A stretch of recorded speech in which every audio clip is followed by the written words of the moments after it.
요한복음 21장 15절에서 17절입니다. 저희가 조반 먹은 후에 예수께서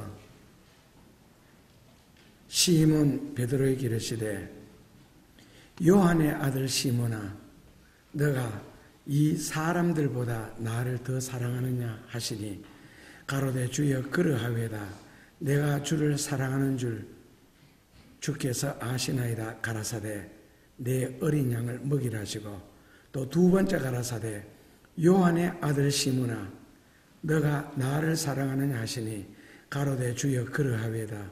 내가 주를 사랑하는 줄 주께서 아시나이다 가라사대 내 양을 치라 하시고 세 번째 가라사대 요한의 아들 시몬아 너가 나를 사랑하느냐 하시니 주께서 세 번째 너가 나를 사랑하느냐 하시므로 베드로가 근심하여 가로되 주여 모든 것을 아시오매 내가 주를 사랑하는 줄 주께서 아시나이다.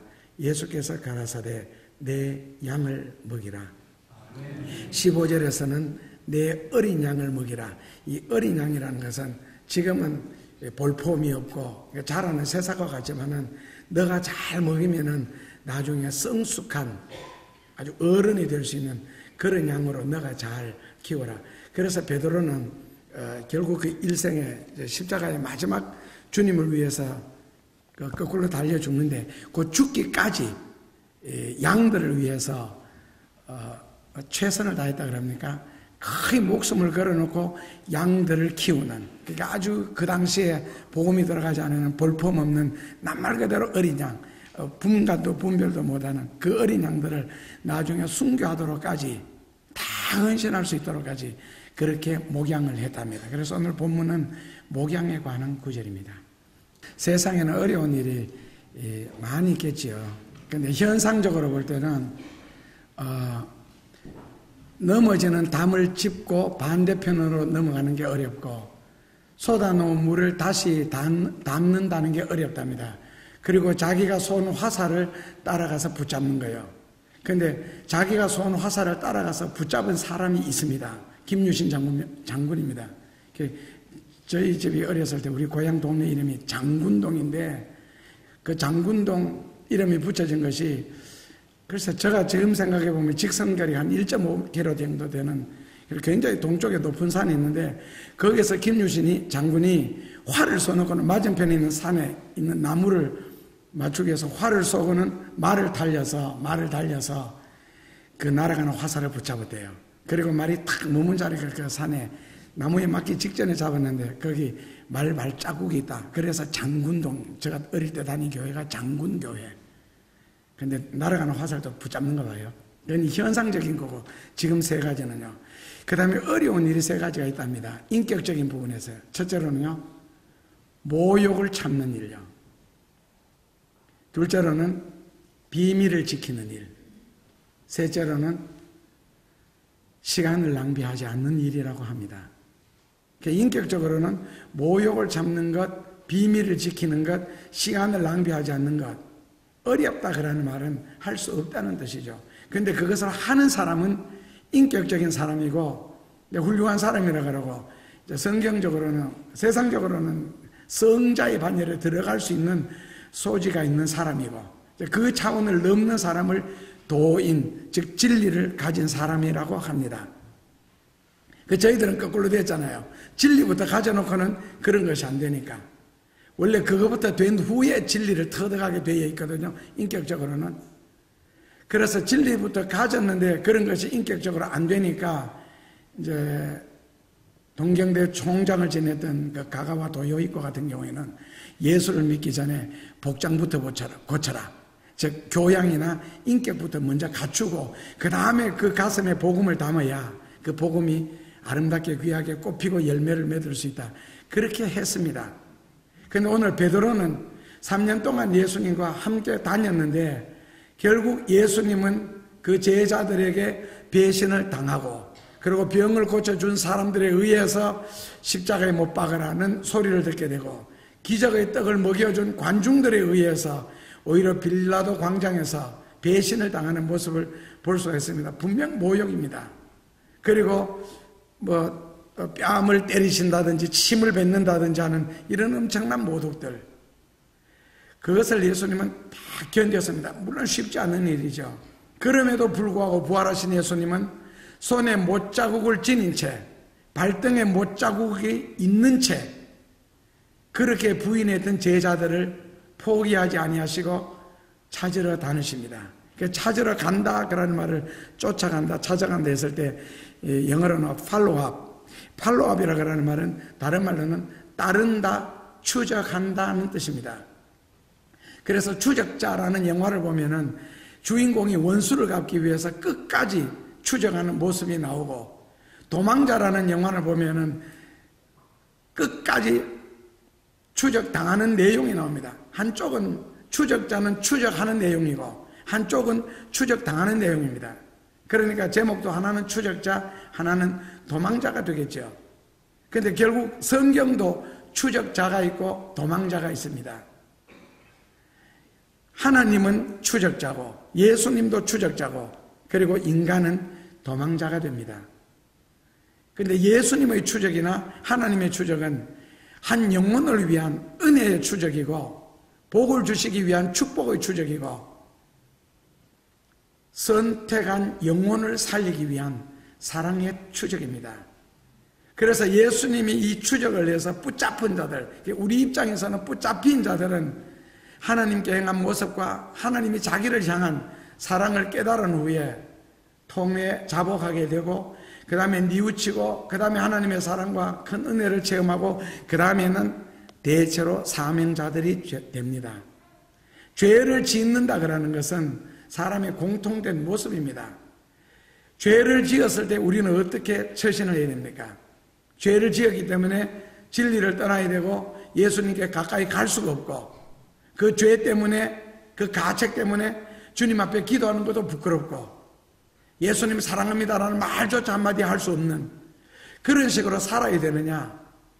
죄를 지었음에도 불구하고 더 주님을 떠나지 않고 더 가까이, 그리고 오히려 죄 때문에 주님을 더 사랑할 수 있는, 그리고 자기의 부족한 것, 자기의 미약한 것, 형편없는 볼품없는 자기 모습 때문에 더 회개하는, 그럼으로써 주님을 더 가까이 갈 것인가? 결국에는 내가 지은 죄보다가는 하나님의 사랑이 더 크고 나의 어설픈 볼품없는 모습보다는 하나님께서 내게 베풀어 주실 복이 더 크기 때문에 그것을 깨닫는다면 하나님의 은혜에 오히려 죄를 지을수록, 잘못할수록 더 무릎 꿇고 더 감사하며 더 은혜롭게 살 수 있지 않겠느냐. 그렇게 살 수 있다면 그는 하나님의 분명 축복받은 사람입니다. 죄를 지었기 때문에 피하는 사람은 인간적으로 생각하면 굉장히 양심적일 수도 있지만은 어떤 면에서 하나님의 더 큰 은혜와 더 큰 사랑을 부인하는 겁니다. 특히 성찬식을 할 때요. 양심에 거리낌이 있는 사람은 성찬식에 참여하지 마십시오. 왜냐하면 성찬을 더럽히기 때문입니다. 그렇다면 성찬에 예수님의 피와 살을 내 몸에 받아들일 수 있을 정도로 누가 깨끗합니까? 그렇기 때문에 죄인임에도 불구하고, 그럼에도 불구하고 그분의 살과 피를 받아들임으로써 나를 성화시키고 내가 주님을 더 사랑하겠습니다 하는 그런 신앙 고백을 예수님이 오히려 듣고 싶지 않으시겠어요? 그래서 예수님은 베드로를 찾아가십니다. 그렇지 않더라면은 베드로를 절대로 찾지 않습니다. 따먹지 말라는 선악과를 따먹은 그 아담을, 그리고 죄를 지고 도망간 그 인간들을 예수님이, 하나님이 추적하지 않습니다. 그래서 구약의 역사는 범죄하고 도망가는 아담, 그리고 하나님의 명령을 어기고 도망가는 요나, 그리고 하나님이 싫어하는 짓을 찾아가면서 다행한 이스라엘 백성들, 그럼에도 불구하고 하나님은 일일이 그들을 어떤 방법으로든지 어떤 역사로 어떤 기적을 일으켜서라도 기어이 찾는 하나님의 추적사가 구약 성경 이야기입니다. 그리고 이제 신약의 역사는 범죄를 하고 예수님을 떠나가는, 진리로부터 도망가는 그 잃어버린 영혼을 향한 예수님의 추적사고요. 이제 그 중에서 대표적인 것이 구약에서는 요셉이라든지 야곱이고 신약 성경에서는 이제 바로 베드로 같은 경우, 바울 같은 경우입니다. 그런데 이들에게 행하신 하나님의 그 사랑의 추적, 그런 것은 지금 죄를 짓고 양심의 가책 때문에 하나님 앞에 나오지 못하는 사람들에게 아마 귀감이 될 것입니다. 오히려 그들을 하나님은 찾으셔서 붙잡으셔서 이방인에게, 선민들에게 가장 크게, 가장 귀하게 쓰신 것을 보면 온갖 죄를 다 짓고서도 하나님이 다윗을 향하여 내가 너를 만나니 내 마음이 흡족하다. 한국 성경 사도행전 14장 22절에는 그렇게 나왔습니다. 그러나 원어 성경에는 그렇지 않습니다. 너가 나의 마음을 시원하게 할 수 있고, 그런 너를 통하여 나는 나의 계획한 내가 행할 모든 일을 너를 통해서 이루어질 수 있다. 다윗이 주님, 저는 죄인입니다. 많은 잘못을 했습니다. 하나님은 괜찮아. 그런 죄 남들도 다 지어.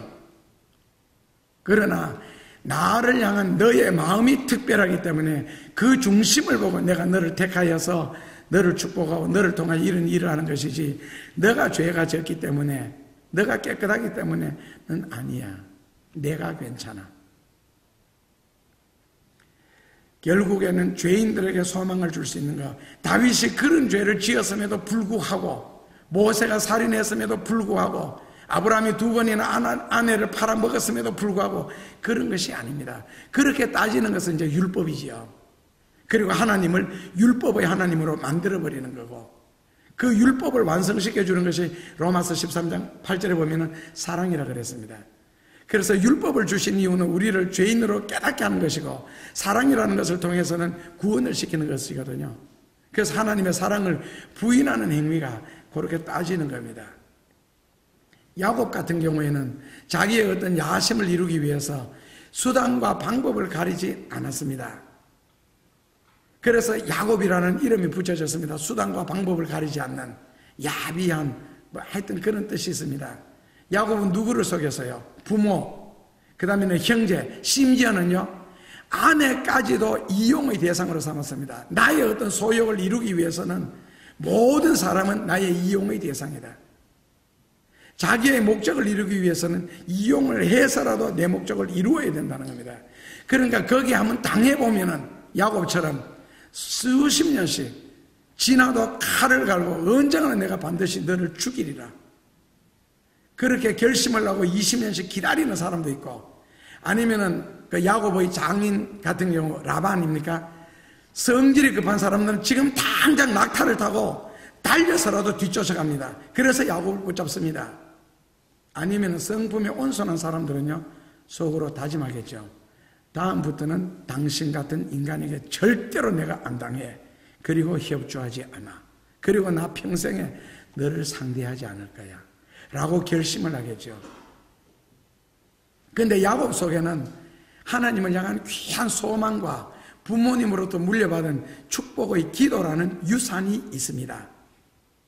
그 진주 같은 귀한 의욕이 하나님으로부터 받은 소망, 그리고 하나님이 그 성경에는 야곱의 허리에 왕들이 들어있다고 했는데 그 하나님의 어떤 계획, 그리고 부모님의 어떤 축복 기도라는 그 아름다운 유산, 그것이 야곱에게는 의욕이 돼가지고 야곱 속에 지금 들어있습니다. 그런데 그 야곱을 하나님이 선택하셔서 지금 야곱의 허리를 통하여 왕들을 내고, 그리고 야곱을 들어서 축복하기에는 겉이 너무 더럽다. 즉 흙이 너무 많이 묻었다는 겁니다. 그래서 하나님은 그 흙을 털어내고 제거하고, 그리고 깨끗하게 한 후에 야곱을 축복하시려고, 야곱을 통하여 하나님의 뜻을 이루시려고 야곱의 뒤를 40년이나 두고 추적을 하셨습니다. 베델에서 마하나임을 거쳐서 외삼촌이 사는 집까지 가서, 그리고 마지막 40년 약복강에 와서, 그것도 생명이 형의 칼에 의해서 하니까 비로소 거기에서 흙을 털게 됩니다.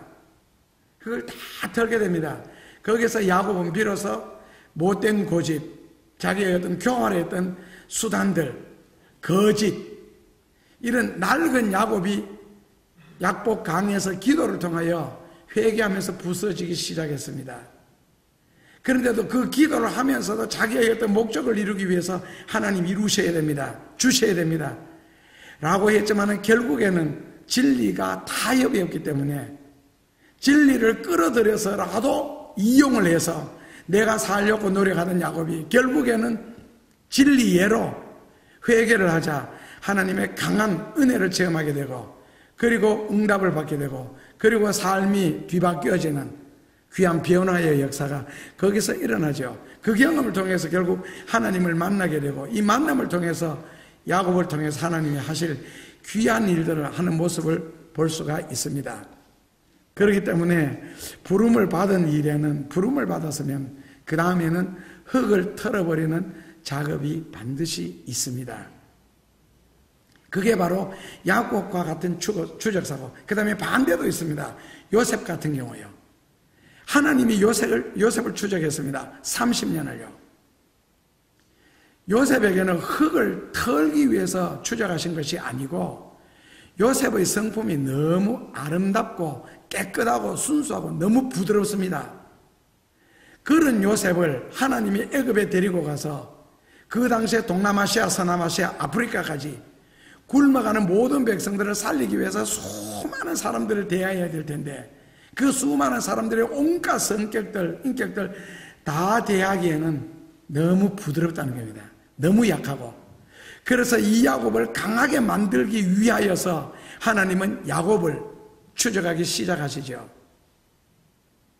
하나님이 사람을 추적하실 때는 인간에게 붙었던 너덜너덜한 것, 주의 일에 방해되는 것, 하나님이 통과하여 쓰시기에는 걸림이 되는 그러한 모든 것들, 그리고 불합리한 모든 조건들, 그걸 다 털어내는 작업을 하십니다.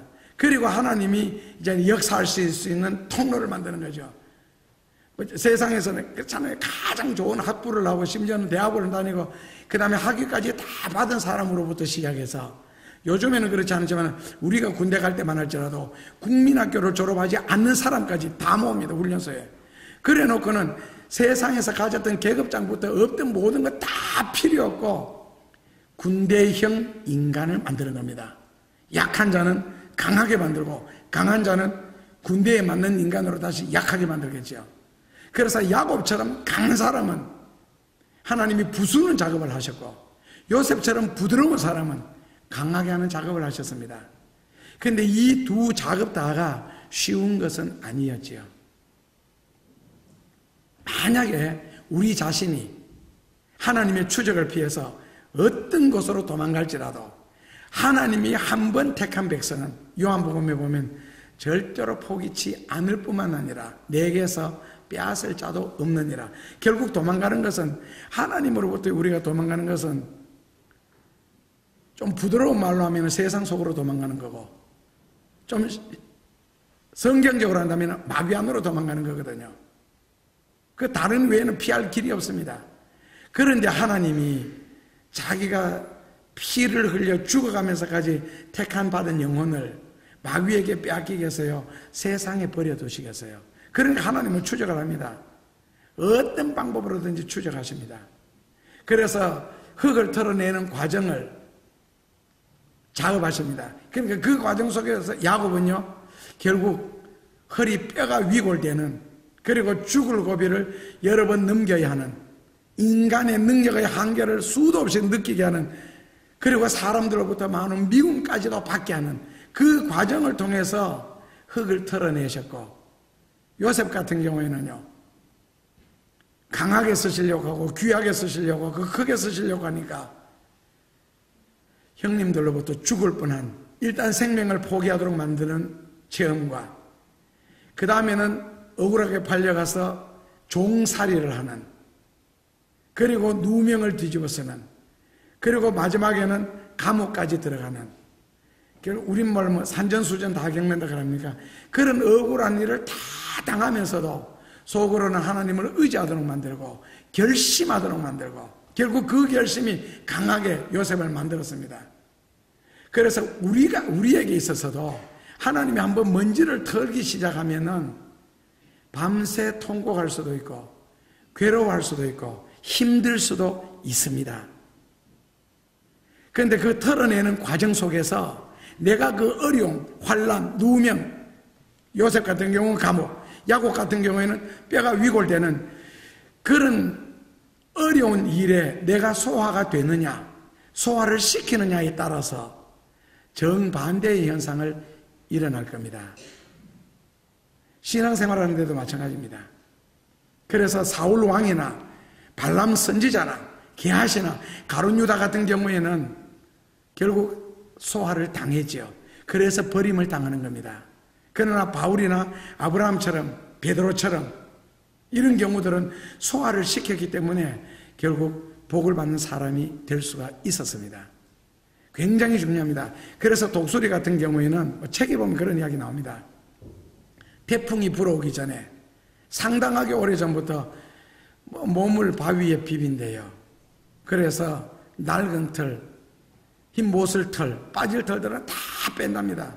그리고 새깃이 나오도록 만든 후에 그 다음에 태풍이 불어오면 날개를 위로 세워만 줘도 바람에 의해서 저절로 하늘로 올라간답니다. 결국 연의 원리죠. 그리고는 태풍이 지나기까지 일주일이든 열흘이든 태풍권 밖에서 날개를 펴고 공중을 돈답니다. 그런데 만약에 이 독수리가 올라가다가 날개 방향을 조금만 밑으로 하면은 태풍에 의해서 땅에 처박혀 그 자리에서 죽는답니다. 날개 방향, 진리를 향하는 나의 태도, 하나님을 향하는 나의 태도가 그렇게 중요하답니다. 결정은 내가 합니다. 그러기에 어려움에 대하는 태도에 따라서, 즉 내가 결심하는 방향에 따라서 하나님은 바울처럼 아브라함처럼 베드로처럼 우리를 쓰실 수도 있고, 아니면 왕을 만들어 놓고 버려버리는 사울처럼, 사울 왕처럼 하나님은 쓰실 수도 있습니다. 결국 뱀에게 물려서 뱀에 의하여서 독이 내 몸에 퍼지게 되면은 그냥 두면 썩어서 죽습니다. 그렇지 않고 내가 뱀을 잡아 독을 내가 마신다면 오히려 내가 소화를 시켜서 건강에 좋답니다. 흙을 털어내는 과정이 쉽진 않지요. 세상에 쉬운 일이 뭐가 있습니까? 돈 벌기는 그렇게 쉽습니까? 제가 생각할 때는 세상에는 공짜만 없는 것이 아니라 쉬운 것도 아무것도 없습니다. 어렵기 때문에 극복하는 사람은 성공을 하고 극복 못한 사람은 실패를 하는 겁니다. 이때까지 60남짓 평생을 살아오면서 제일 쉬운 것을 하나 발견했습니다. 공부하는 거예요. 공부하는 것처럼 쉽고 공부하는 것처럼 편하고 공부하는 것처럼 좋은 일이 없다는 걸 저는 처음 했거든요. 60평생에 있어서. 그것도 60의 절반을 살아오면서. 그래서 저는 어렸을 때부터 하나님 나는 돈 벌 줄 모릅니다. 그래서 아내가 바르는 얼굴에 화장품 값 저는 살 능력도 없습니다. 그런 기도까지 다 했겠어요. 그런데 그 가장 쉬운 공부, 학생들에게는 가장 어렵습니까? 가장 쉽습니까? 그래서 적어도 우리가 어렵다, 힘들다 하는 이것을 극복하지 못하면 세상에서 이룰 수 있는 것은 아무것도 없습니다. 인간관계에서도 그렇고 하다못해 직장생활에도 그렇고 어떠한 일에 내 입맛대로 되는 게 있어요. 어느 교회가 내 마음에 들어요. 자기 집에 십자가를 걸기 전에는, 자기가 목사가 되기 전에는. 그래서 세상에는 내 뜻대로, 내 계획대로, 내 생각대로 이루어질 수 있는 게 아무것도 없습니다. 세상이 요구하는 것이 다 있기 때문에요. 그렇다면 우리는 어떻게 해야 됩니까? 그런 것에 세상이 요구하는 것에 맞추려고 하다 보면 하나님은 흙을 털어내겠다는 작업을 하시겠다는 건데, 그래서 방법은 있습니다. 어렸을 때부터 진리를 접하고 하나님 앞에 무릎을 꿇고 기도하면서 깨끗하게 살아오면서 모르고 살든지, 아니면 애굽의 맛을 보고 비록 세상적인 경험을 충분하게 하고 늦게 신앙생활을 했어서도 진리에 순종할 수 있는 자세만 되어 있다면 흙을 털어내는 일에 아주 쉽게 편하게 그런 후에 귀하게 크게 쓰여질 수도 있습니다. 자세 문제입니다. 그래서 털어서 먼지 나지 않는 사람이 없기 때문에 세상에서는 괴로움이나 어려움을 전혀 겪지 않는 사람은 없습니다. 만약에 어려움이나 괴로움을 겪지 않는 사람이 있다면 늙어서 아니면 죽어서 분명 고생할 겁니다. 우리 어릴 때는 이불에 먼지를 털 때 요즘에는 두 사람이 마주 잡고 털잖아요. 저희 집에는 두 사람이 마주 잡고 텁니다. 그만큼 이불이 가벼워졌습니다. 옛날에 솜이불 해봤어요. 자, 꼭 잡아라. 예. 한번 들었다 놓으면 손에서 다 빠집니다. 너무 무거워서요. 그리고 들고 털지도 못합니다. 그래서 빨랫줄에 걸어놓고 지게 막대기 같은 몽둥이 가지고 이불 양쪽을 한없이 두들겨 팹니다. 그래서 먼지를 털었습니다. 저는 처음에 이불 때릴 때 이불도 안 아프겠나 싶은 생각이 들었습니다. 세게 때리라 그러니까요. 세게 때릴수록 많이 때릴수록 구석에 붙었던 먼지가 다 떨어진답니다. 때린 자리는 또 때리면 안 된답니다. 바로 옆에 때려야 된대요. 먼지가 오히려 속에 더 꽁꽁 들어붙는다고 고루고루 많이 피해랍니다. 하다못해 이불에 먼지 하나 털어도. 그리고 어렸을 때 저는 지게를 많이 졌거든요. 빈 지게 질 때는요, 잡고 발로 툭 차고 바로 집니다. 그런데 지게에 짐이 들어졌을 때는 반드시 무릎을 꿇습니다. 그리고는 지게 막대기에다 힘을 꽉 주고는 무거울 경우에는 벌벌 떨고서도 일어섭니다. 짐진 사람이 한 손으로 툭 차고 지게를 지는 경우는 없습니다. 반드시 무릎을 꿇어야 되고 지게 막대기를 의지해야만이 일어설 수가 있습니다. 무거울수록. 평생을 살아가는데 세상에 쉬운 것이 없는데 무릎 꿇지 않고 과연 써서 질 수 있는 짐이 있을까? 무언가를 의지하지 않고 내 스스로 일어날 수 있는 일이 있을까? 그렇다면 무릎을 꿇으십시오. 그리고 의지하십시오. 그분이 일으켜 주실 겁니다. 그리고 쓸데없는 고통이나 괴로움을 덜 겪도록 목회자가 하는 일이, 교회가 하는 일이 더 인생을 효율적으로 살면서도 하나님의 은혜와 복을 받을 수 있는 길로 인도하는 것이 바로 진리의 가르침입니다. 그래서 그 진리를 대할 때 때로는 되게 부담스럽고 어려운 경우도 있겠죠. 왜냐하면 털어야 할 먼지가 있다면 그렇게 느껴질 겁니다. 그러나 오히려 격려가 되고 소망이 된다면 이미 내가 그 길로 가기 때문에 그렇습니다. 성경에 하나님의 용서와 사랑을 받은 사람들은 하나님과 세상을 향하여서 저 높은 곳을 향하여 저 낮은 곳을 향하여 아울러 헌신하고 희생할 결심을 스스로가 하고 전도할 결심을 스스로가 하고 직장 생활하면서도 돈을 벌면서도 머릿속의 목표는 내가 전도한다. 이것을 통해서 하나님께 영광 돌린다. 그것으로 가득 차 있습니다. 내가 이 돈을 벌어서 내가 편하게 살아야 되고 내 집 식구를 편하게 해줘야지. 글쎄 하나님의 사랑과 은혜를 받은 사람들은 아무도 그렇게 생각하는 사람은 없으리라 생각합니다. 이미 삶 자체가 하나님을 향하여 방향이 잡혀 있고 하나님을 위하여 살겠다는 결심이 세워져 있기 때문에 설령 죄를 짓고 잘못을 한다 할지라도 나침반처럼 방향은 북쪽에서 멀어지지 않습니다. 잠시 흔들릴 수는 있겠죠. 그러나 곧 바로 섭니다.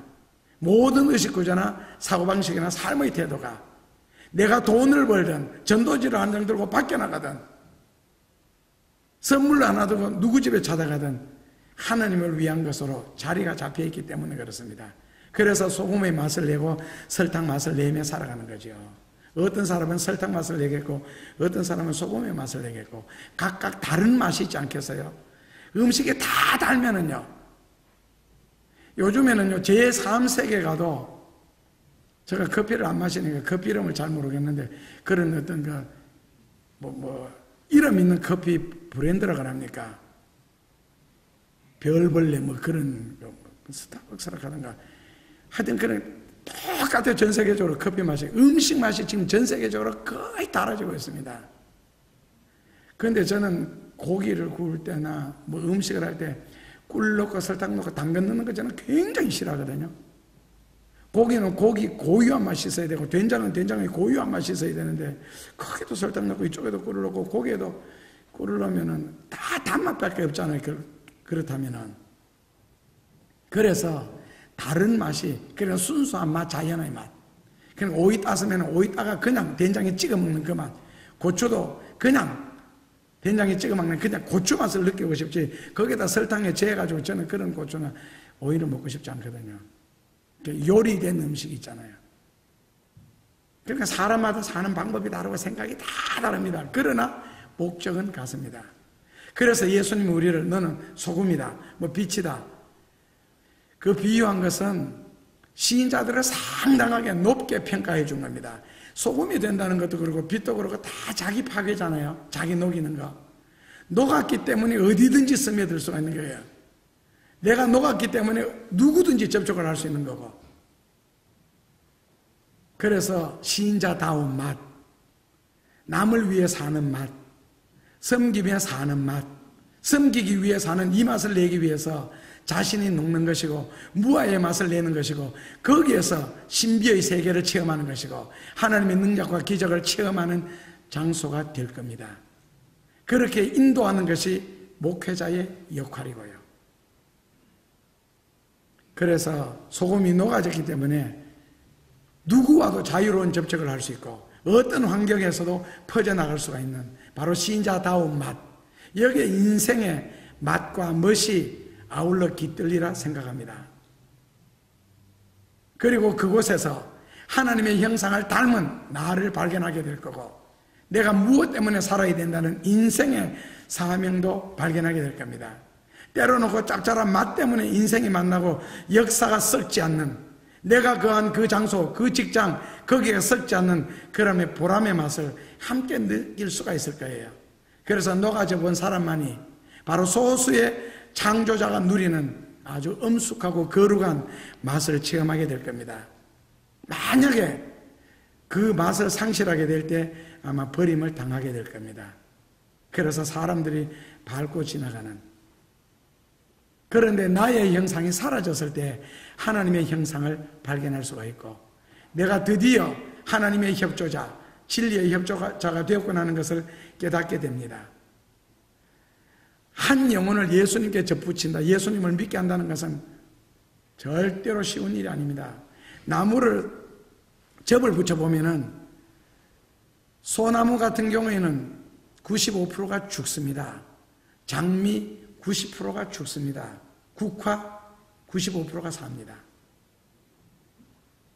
바울은 한 생명을 죽게 붙이기 위해서, 접붙여주기 위해서 자기가 아이 낳는 수고를 한다.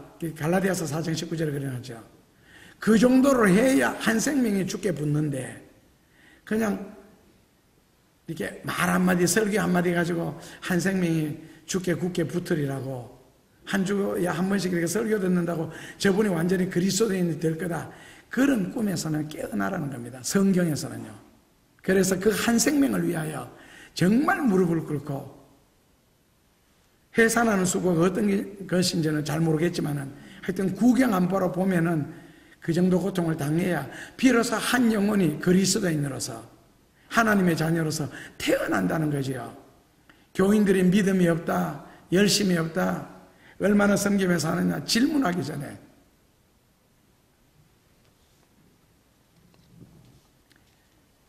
그 영혼들을 위해서 목회자가 그 한 영혼 한 영혼 붙잡고 정말 예산하는 수고를 해봤는가. 저희 교회 다녀가는 목사님들은 다 부러워합니다. 왜? 예배 시간에 핸드폰 하는 사람 한 명도 없고 전화벨 울리는 경우도 못 봤고 눈을 감고 있는 사람도 못 봤고 머리 푹 숙이고 자는 사람도 못 봤고 그리고 알아서 스스로 섬기는 모습을 보고 한나라 교회 교인 같은 교인 2-3명만 있으면 나는 목회하겠다. 저를 만나는 목사님들, 우리 교회 다녀갔던 목사님들 대부분이 하시는 이 말씀드립니다. 그렇게 부럽답니다.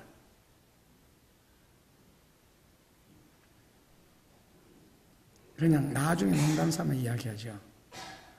목사님은 목사님에게 맡겨주신 영혼을 위해서 얼마나 무릎을 꿇고 얼마나 기도하십니까?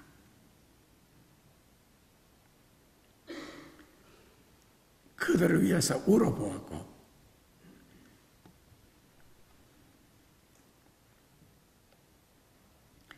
한 영혼을 붙잡고 밤새워 봤습니까? 사람은 단체로 10명, 20명 낳는 것이 아닙니다. 우리는 돼지가 아니고 개가 아닙니다. 한 명씩 낳습니다. 한목에 믿은 좋은 사람 많이 몇십 명 요구하기 전에 한 명씩 낳으십시오. 그런 자세가 되어 있지 않다면 평생을 부러워하면만 살게 됩니다. 오늘 디베랴 갈릴리 해변에 나타나신 예수님, 베드로에게 철저하게 외면을 당했지만 그러나 예수님은 철저하게 그 영혼을 포기하지 아니하시고 끝까지 찾아가셨습니다. 며칠 전까지만 할지라도 모욕을 당하고 뱉음을 당하고 뺨을 맞고 로마 군인들에게, 그런데 베드로는 예수님처럼 모욕을 당한 것도 아니고 침뱉음을 당한 것도 아니고 뺨을 맞은 것도 아니고 예수님처럼 로마 군인들이 창칼을 들어대고 너 예수 믿어 안 믿어 그렇게 요구받은 것도 없이 한 계집 어린 종 앞에서 예수님을 부인하고 예수님을 저주하고 예수님을 맹세하기까지 예수님으로부터 철저하게 도망을 갔습니다. 그런데도 불구하고 예수님 그에게 한 번도 얼굴 부끄러운 질문조차 하시지 않았습니다. 그리고 양심을 자극하는 질문도 하지 아니하셨고 오히려 나타나셔서 평안하냐? 그 말은 무슨 뜻이겠어요? 너 그동안에 나를 부인하고 저주하고 맹세하고 도망다니면서 얼마나 심정이 괴로웠느냐? 힘들었지. 오히려 위로하시는 것 아니시겠어요? 평안하뇨. 그리고는 지금 너에게 고기가 있느냐? 야, 이 자식아, 네 과거에 나한테 어떻게 했어? 아니, 며칠 전까지 너 나한테 어떻게 했어? 아닙니다. 고기가 있느냐? 그리고 오늘 조반을 먹은 후에 왜 밥 이야기가 왜 식탁 이야기가 나오겠어요? 식탁 공동체처럼 아름다운 공동체는 없습니다. 사람이 살독에서 정난다 그랬습니다. 그래서 예수님은 이것저것 질문하고 따지고 하시기 전에 평안하냐? 고기가 있느냐? 같이 밥 먹자.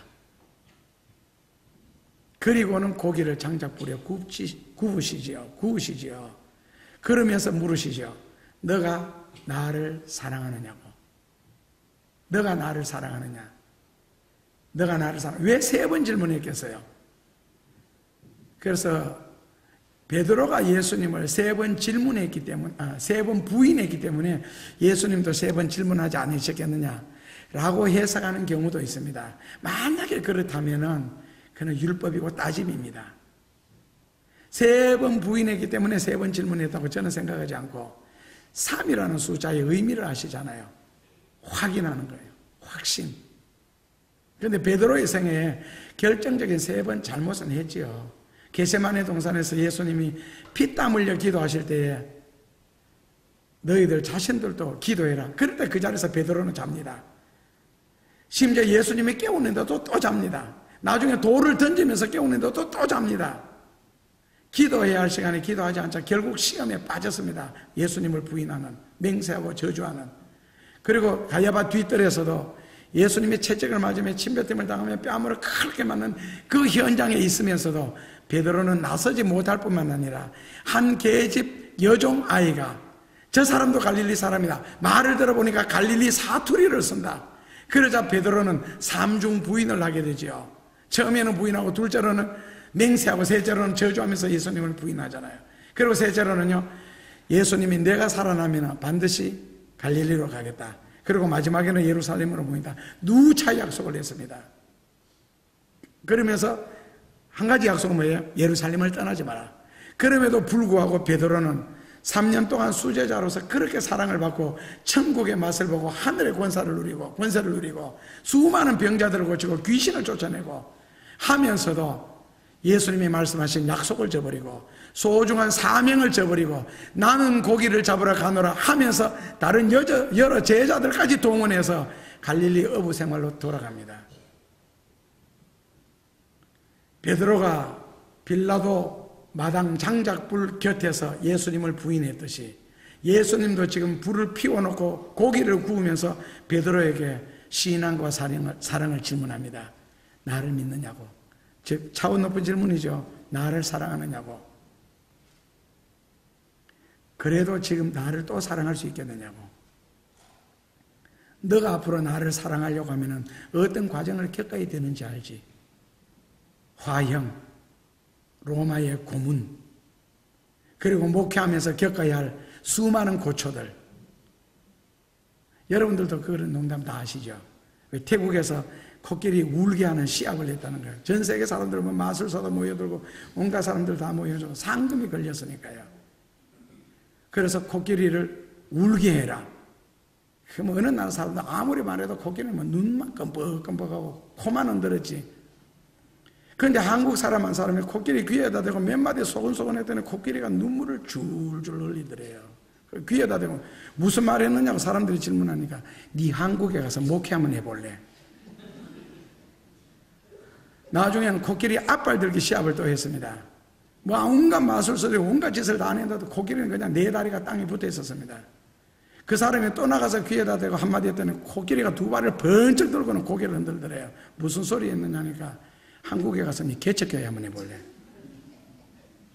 그렇게 목회라는 게 그냥 쉽지 않다는 이야기인데, 그런데 예수님이 베드로에게 내 어린 양, 그것도 성숙한 양이 아니잖아요. 다 큰 양, 맑게 알아듣는 양도 아니고 내 어린 양을 쳐라, 먹여라, 쳐라, 치라. 내 어린 양을. 그러면서 겪어야 할, 그러면서 울어야 할, 그리고 참아야 할 그런 수많은, 그리고 때로는 모독을 당해야 될, 때로는 모욕도 참아야 할, 그리고는 마지막에는 로마에 의해서 지금 숯불에 고기를 굽듯이 너를 구울 텐데 그래도 나를 사랑할 수 있겠느냐. 예수 그리스도에 대한 신앙은 구원의 조건입니다. 그러나 주님에 대한 사랑은 헌신의 조건입니다. 그것을 너는 기뻐할 수 있겠느냐. It's my pleasure라고 할 수 있겠느냐는 거죠. 그러나 그 수고는 고린도전서 15장 58절에 말씀하셨듯이 절대로 헛되지 않을 거다. 내가 반드시 기억할 거다. 그렇기 때문에 너는 흔들리지 말고 주의 일에 항상 힘쓰는 자들이 되라. 그 부탁을 했습니다. 그래서 예수님이 질문했습니다. 너가 다른 사람들보다 나를 더 사랑하느냐? Do you love me more than these do? These do. 동화책을 읽다 보면 은혜 갚은 개, 은혜 보답한 까마귀 이런 식으로 나오잖아요. 그렇다면 예수님으로부터 기도를 받고 안전병이가 일어났다. 그러면 그 안전병이는 뛸 때마다 걸을 때마다 얼마나 예수님의 은혜를 생각하겠으며, 사렙다 과부처럼 거의 지금 가뭄에 의해서 마지막 남은 떡을 먹고 죽으려고 할 때에 그걸 선지자의 기도를 통하여서 결국에는 그 살독에 살이 가득하 있더라. 근데 그 살독에서 매 끼마다 살을 풀 때마다 예수님 감사합니다. 누구 감사합니다. 소경이 눈 떴을 때에 삶을 바라볼 때마다 주님 감사합니다. 그런 거 생각 안 하겠어요? 근데 그 사람들은 안전병이가 일어나고 38년 된 병자가 살아나고 소경이 눈을 뜨고 굶어 죽을 자리에서 살아나는 뭔가 하나님으로부터 받았기 때문에 그들은 나를 사랑하는데, 나는 너에게 이때까지 농공행상을 벌인 적이 없다. 내가 너에게 어떤 대가도 준 적이 없다. 너가 3년 반 이상을 나를 따라다녔어도 나는 너에게 아무것도 안 줬다. 그런 상태에서 기적의 떡을 얻어먹고 기적의 물을 마신 사람들이, 나로부터 병을 고친 사람들 보다가도 Do you love me more than these do? 나를 더 사랑할 수 있겠느냐. 정말 깨끗한 사랑, 순수한 사랑, 순수한 사랑, calculated love, 계산적이지 않는 사랑. 너가 나를 할 수 있겠느냐. 하나님의 은혜를 체험했다고, 하나님의 음성을 들었다고 펄펄 뛰면서 간증하는 사람보다가 예수님을 혼자 잘 믿는 것처럼 앞에서는 온갖 큰소리 다 치고 그런 사람들보다가 너는 그런 간증 없이도 환상도 한 번 못 봤고 하나님의 음성 한 번 못 들었어도 너는 나를 사랑할 수 있겠느냐? 그런 것이 깨끗하고 온전한 사랑이 아니겠느냐? 무엇을 받았고 체험했고 받고 했기 때문에 사랑합니다가 아닌, 그리고 예수님이 베드로에게 질문할 때도 반석이라는 뜻을 가진 게바 베드로를 사용하지 않습니다. 요한의 아들 시몬아, 족보까지 덜 주잖아요. 왜 그냥 시몬아 바로 불러도 되는데, 시몬이라는 단어 뜻은 모래라는 뜻이고 게바는 주먹돌이고 베드로는 반석입니다. 모래와 같은 아무것도 아닌, 그러면서 요한의 아들, 이거는 정감입니다. 아버지까지 들추어내면서 너보다가도 너 아버지를, 그러면서 나는 너를 부른다는 거예요. 그러니까 내가 너만 부르는 것이 아니고 온 가족까지 내가 책임져 주겠다. 요한의 아들 시몬아, Do you love me? 예수님의 질문 3번 하시죠. 첫 번째, 두 번째는 예수님이, 원어 성경을 여러분들이 하시면 잘 이해되시겠고 이미 다른 교회 다니시면서 다 들으셨겠죠. 아가페로 질문하는 거. 아가페는 신적인 사랑입니다. 하나님의 경지에서 하는 사랑. 그러니까 하나님이, 예수님이 우리를 사랑하시는 거, 십자가에 박혀 돌아가시는, 이게 이제 그 아가페 사랑이라 그러거든요. 그런데 예수님은 첫 번째 질문에서 아가페로 나를 사랑할 수 있겠느냐, 두 번째 질문에서도 아가페로 나를 사랑할 수 있겠느냐 하는데, 베드로는 계속 첫 번째도 필로로, 두 번째도 필로로 대답했습니다. 필로라는 말은 인간적인 사랑이거든요. 그래서 베드로는 왜 필로로 대답했을까? 과거에 3번이나 잘못을 했고 3번이나 부인한 경험 때문에 필로라고 하는 말은 내가 인간적으로 죄송하고 미안하니까 내가 인간적으로 회개하고 앞으로 주님을 위해서 뜨겁게 헌신하면서 살겠습니다 라고 필로로 대답하는 거예요. 그래서 예수님은 아가페로 질문하는 이유는 그런 인간적인 어떤 것, 인간적인 어떤 조건, 인간적인 어떤 네가 잘못했기 때문에 내게 하고 당신을 더 사랑하겠습니다. 마치 바람을 피운 남자가 집에 와서 아내에게 더 잘하듯이, 아니면 바람을 피운 여자가 집에서 아내에게 더 잘하듯이, 그런 식으로 필로로 대답을 하니까 그렇게 말고 아가페. 그런데 왜 예수님은 계속 아가페를 고집했을까? 그런데 베드로는 왜 계속 필로를 했을까 했을 때, 예수님이 아가페, 신적인 경지에서 나를 사랑하라고 요구한 이유는, 인간적인 사랑은, 필로의 사랑이라는 것은 애착이나 열정이 식어지면 결국 멀어진다는 겁니다. 그러나 신적인 사랑은 식어지거나 멀어지는 것이 아니기 때문에 너가 아가페로 신적으로 나를 사랑할 수 있겠느냐. 다시 말하면 인간이 어떻게 신적으로 사랑할 수 있겠느냐. 인간인데 할 수 있습니다. 신적인 사랑 특징은 딱 한 가지입니다. 변치 않는 것. 그래서 찬송가에도 변치 않는 주님의 사랑과 했습니다. 변하지 않는다면 신적인 사랑입니다. 그게 아가페고, 신적인 사랑이 결코 어려운 것이 아니라는 거죠. 변덕 안 부리면 된다는 거죠. 은혜 받았을 때 뭔가 이루어져서 좋다고 웃다가 그 다음에는 배신하고, 이것이 아니라는 거. 그래서 결국 예수님은 나중에는 필로로 질문합니다. 그렇다면 너는 필로로서 나를 사랑할 수 있겠느냐는 질문을 하는데, 예수님이 베드로에게 계속 아가페를 요구하신 이유는 있습니다. 왜요? 앞으로 너는 사명자가 되어야 되거든. 평신도로서 살아가는 것이 아니고 나를 위해서 살아야 되기 때문에, 그렇다면 인간적인 사랑을, 필로를 가지고는 절대로 나를 믿을 수가 없고 끝까지 나를 따를 수가 없다. 그래서 나는 너에게 아가페를 요구한다. 할 수 있겠느냐? 다른 말로 바꾸면은요, 사명자는 그 어떤 것보다, 그 무엇보다가도 예수님을 먼저 사랑할 수 있어야 사명자가 될 수가 있습니다. 세상적인 그 어떤 것보다도 나는 주님을 먼저 사랑하겠습니다. 그게 아가페적인 고백이거든요. 결국 베드로는 십자가에 죽으면서까지라도 바로 달려 죽지 못하는, 왜? 예수님이 바로 달려 돌아가셨기 때문에 어떻게 내가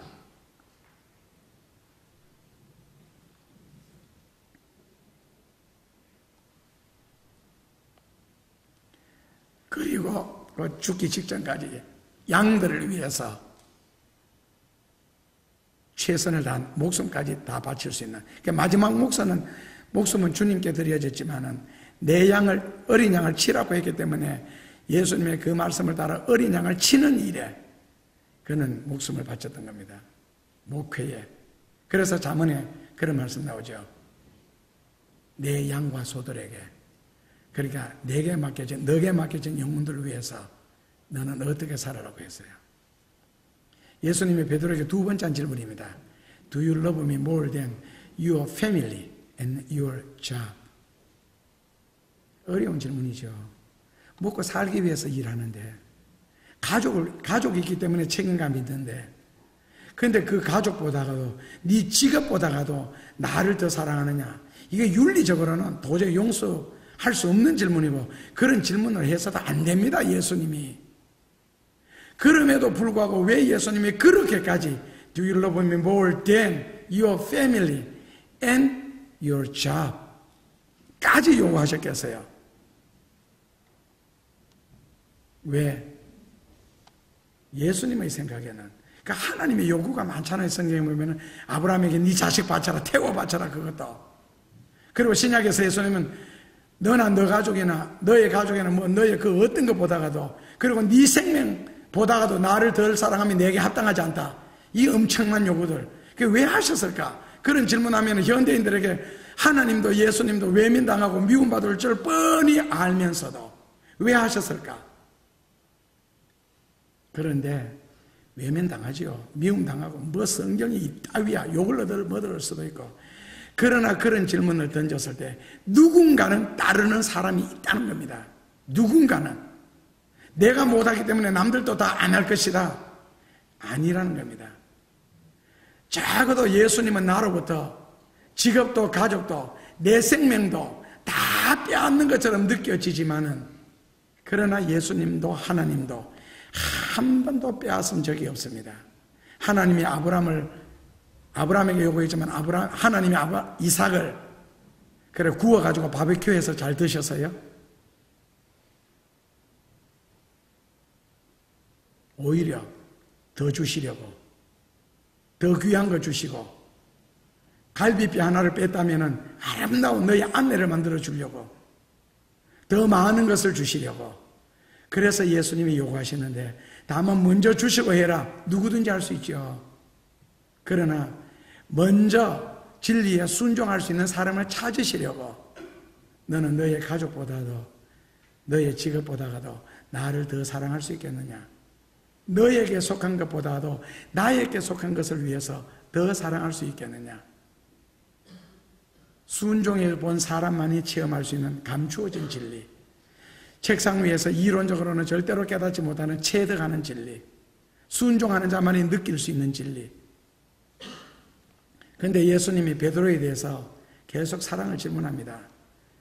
너가 나를 사랑하느냐? 그것은 너가 과거에 너 처자식을 버리고 직업을 버리고 나를 따를 때처럼 그렇게 사랑했느냐? 그 다음에 앞으로 너가 나를 얼마나 사랑할 것이냐? 그걸 질문하는 게 아닙니다. 지금 나를 사랑하느냐? 그러니까 그러면서 사랑했다고 따르면서 왜 배신을 했고, 그 추궁형, 과거형 질문도 아니고, 뭐 앞으로 미래 너 정말 나를 사랑할래? 절대로 나를 안 떠날래? 미래형 질문도 아닙니다. 연애했던 시절, 우리 그 시절로 돌아갈 수 없겠나? 처음 만났던 모습으로 돌아갈 수 없겠니? 이런 식으로 우리가 인생의 끝까지 맺을 수가 있겠니? 그게 아닙니다. 지금 나를 사랑하겠느냐? 지금 그런 식으로 변치 않고. 마지막 질문을 했습니다. Do you love me more than your life? 예수님은 베드로에게 네 배보다가, 너가 잡은 물고기보다 다른 사람들이, 다른 은혜 받고 체험한 사람들이 나를 사랑하는 것보다가도 너가 더, 예수님은, 그러니까 예수님을 사랑하는 일에 있어서는 다른 것들과 상대적으로 비교를 하지 않았으면 좋겠다는 겁니다. 비교를 하지 않았으면. 내가 배를 사랑했는데 그 배를 버리고 주님을 따를 정도로 나는 주님을 사랑했습니다. 그렇게 안 했으면 좋겠대요.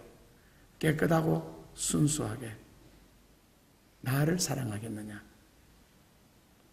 이쁘기 때문에, 착하기 때문에, 너가 능력이 있기 때문에 사랑한다. 그러니까 남자 입장에서 여자가, 처녀가 이쁘기 때문에 너를 사랑했다. 너가 능력이 있기 때문에, 돈을 잘 벌기 때문에 너를 사랑했다. 너가 성품이 착하기 때문에 너를 사랑했다. 그렇다면 늙으면 사랑 안 하겠다는 거예요. 능력 때문에 나를 사랑했다면 여자가 돈 안 벌어보면 남편의 태도가 바로 나올 겁니다. 능력 때문에 나를 사랑했는지, 진짜 나를 사랑했는지. 그래서 그런 것 때문에 비교하지 말고 not withstanding, in spite of loving은 할 수 없느냐는 거죠. 그럼에도 불구하고 그런 거 다 제쳐놓고, 그러니까 너가 주님, 나는 처자식까지 버려두고 주님을 따랐습니다. 조건적인 그런 사랑 말고 순수하고 깨끗하게 정말 나만 사랑할 수가 있겠느냐. 예수님이 그렇게 질문하시는 이유는요, 그것만 있으면 되니까. 그것이 가장 중요하니까. 만약에 이런 질문을 언젠가는 예수님이 나에게 하실 텐데, 그때 여러분들의 대답은 제가 생각할 때는 그동안에 성경 배운, 그리고 내가 주님을 향하여 살았던 그런 어떤 근거를 대면서 논리적인 대답보다는 차라리 입을 다물고 눈물 한 방울로 신앙 고백할 수 있었으면 좋겠습니다. 그 눈물 속에서 예수님은 모든 것을 헤아릴 겁니다. 그러나 그렇게 살지 못한 사람들은 눈물로 신앙 고백을 하도록 예수님이 허락하지를 않습니다. 한 영혼에 대한 예착을 예수님은 베드로에게 그렇게 표현했죠. Do you love me? Do you love me? 요한복음 13장 34절에서 예수님은 love one another, 너희들은 서로 사랑하라고 했지 개인적으로 한 번도 Do you love me라고 프로포즈 하신 적이 없습니다. 한 번도. 그런데 예수님은 지금 베드로에게 Do you love me? 하고 프로포즈를 하고 있습니다.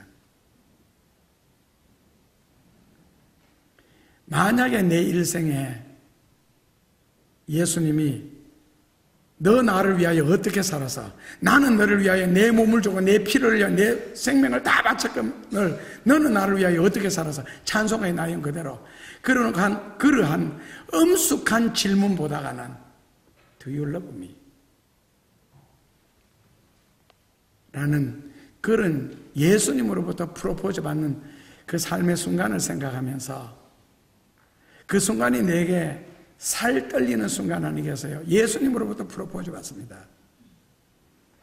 인생의 최고의 순간이라고 생각합니다. 그 순간 이후로 베드로처럼 모든 것을 잃으면서, 모든 것을 버렸으면서도 그 이상의 모든 것을 가지게 되는, 모든 것이 달라지는 엄청난 하나님 앞에서의 하나님의 사람들이 여러분들이 되실 겁니다. 예수님,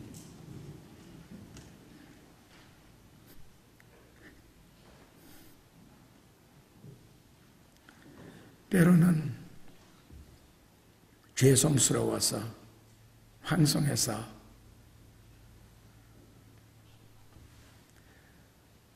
주님 사랑합니다라는 말을 한없이 고백하고 싶지만 눈물만 흘립니다. 할 수 없음을 용서하여 주옵소서. 그리고 그렇게 고백할 수 있는 날이 있게 하여 주옵소서. 예수님으로부터 너 나를 깨끗하게 순수하게 조건 없이 사랑할 수 있겠느냐는 질문을 받을 때에 Yes, Lord, I love Jesus라고 말할 수 있게 하여 주옵소서. 예수님 이름으로 기도합니다. 이제는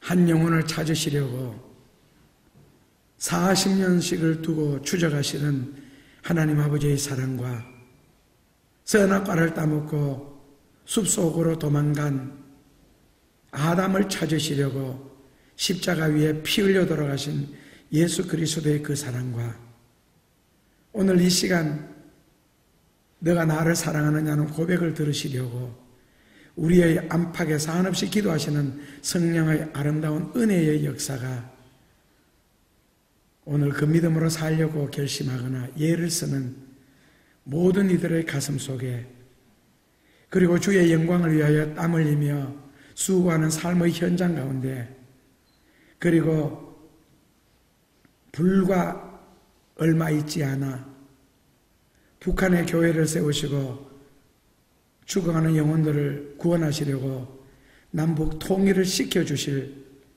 놀라운 그 역사가 오늘 우리의 기도를 통하여, 삶의 헌신을 통하여, 천국을 침노하는 과정을 통하여 우리의 기도가, 우리의 수고가 가장 어두운 곳까지, 가장 낮은 곳까지 미칠 수 있도록 저희 모두를 영육간에 꼭 축복하여 주시옵기를 간절히 축원하옵나이다.